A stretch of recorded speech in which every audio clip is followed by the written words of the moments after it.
I'm Joséphine Hengstwerth, or Josi, and I'm an artist. I like the sound of that.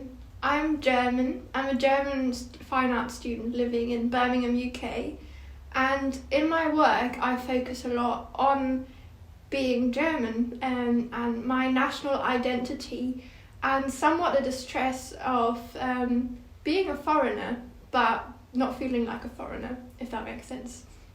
So, for example, one of my favourite works that I've worked on was focusing on my national identity, and for that I made a traditional German costume from the Black Forest. Well, it was inspired by it, which included duct tape, it included an umbrella, I was wearing a big hat with red balloons on it, which looked quite funny, and with that I made a video performance of me wearing that costume, and in the background you could hear the local anthem sung by a male choir, and they basically just sing about how great that part of Germany is and how it's best nature and got the prettiest girls.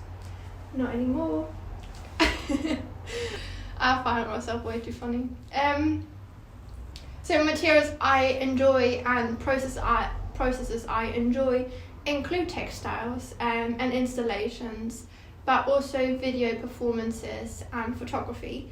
But basically I just enjoy experimenting with different materials and seeing what they inspire me to do.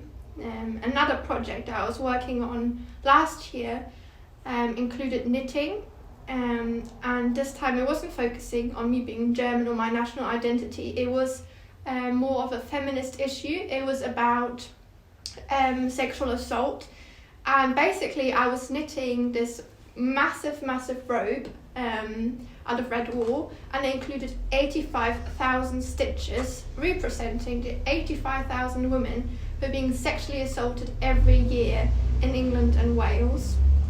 And with that I was kind of showcasing how much that is and how much 85,000 is, because I thought this knitting might go from like up to the ceiling and down again, but in fact it is incredibly long, and I think it's as tall as the Arc de Triomphe now, so that's very long.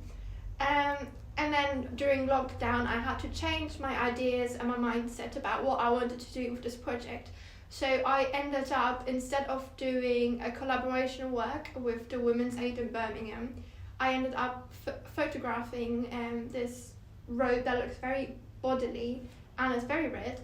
And I photographed it in different domestic spaces, including the washing machine, the shower, the bed and more, just to kind of think about how, especially during lockdown, the amount of domestic abuse has just gone up a lot, and kind of focusing on that. And then this really bodily thing kind of reminds of PTSD and the trauma being tangled and messed up. So that again included textiles but also photography. So these are the main art practices that I use and enjoy.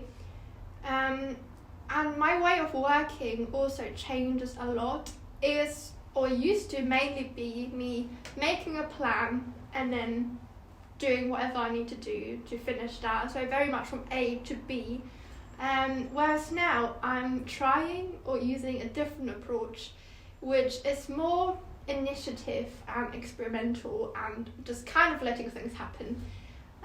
So at the moment I'm doing a project that is inspired by my own grandmother, who was a child during the Second World War in Germany and therefore was a refugee. And she sent me a letter about her experience and her memories and basically her history and her story, what happened to her. And I was very intrigued by it. And in general, I'm very inspired by history. I enjoy stories, I enjoy storytelling. I love to learn from the past, but also I'm interested in art from back in the day. So my favourite period is German Expressionism, or favourite movement. So learning from my nan about this was really interesting, because we weren't really taught about these things and war and stuff in Germany in that way, in a very sentimental kind of way. So for my project now, I'm focusing on her experience and her way as a child of dealing with the world crisis that was happening, kind of similar to what we're in right now, because I would say that the COVID-19 pandemic is the closest experience that we are right now having to World War. And how are we dealing with this crisis? How are we dealing with the distress and the trauma? Obviously in a different way to war and to my nan as a child refugee, but as a coping mechanism. And for this work, I use different materials again. I used fabric, I used matchboxes, I used an armchair, I used my garden shed, everything basically that I can find that feels right.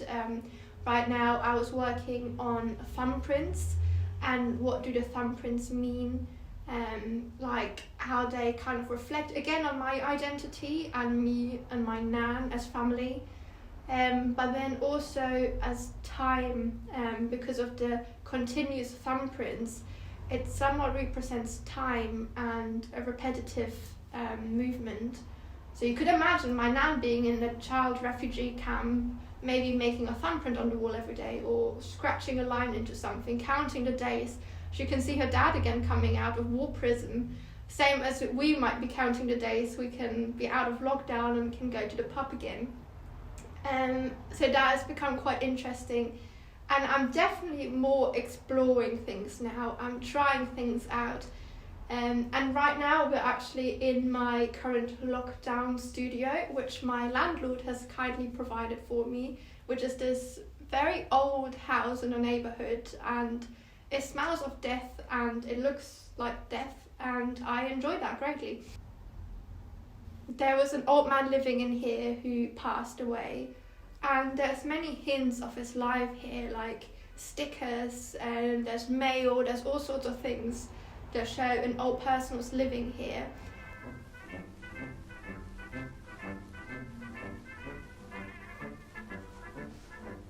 And I greatly enjoy the space for the wallpaper, I enjoy the old tiles, I enjoy the musty smell.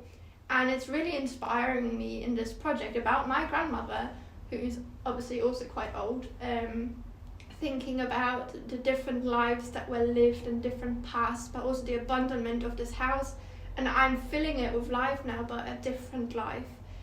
And the way I work also now is that I make myself dissociate and completely zone out, and I'm allowing that to happen. So often I don't even remember what I'm doing. I don't remember my thumbprints making the process very much, because I was zoned out, and that's kind of the fun of it in a safe way, obviously. And especially in contrast to how I was working very planned out and mapped out at first, where I would go from A to B. Now I feel like I'm going through the entire alphabet. And yeah, that's how I work, and I'm interested to see where this might lead me to, this project. I'm excited to show my nan about what I've been doing, and that's it. I'm done. Bye. Cheers.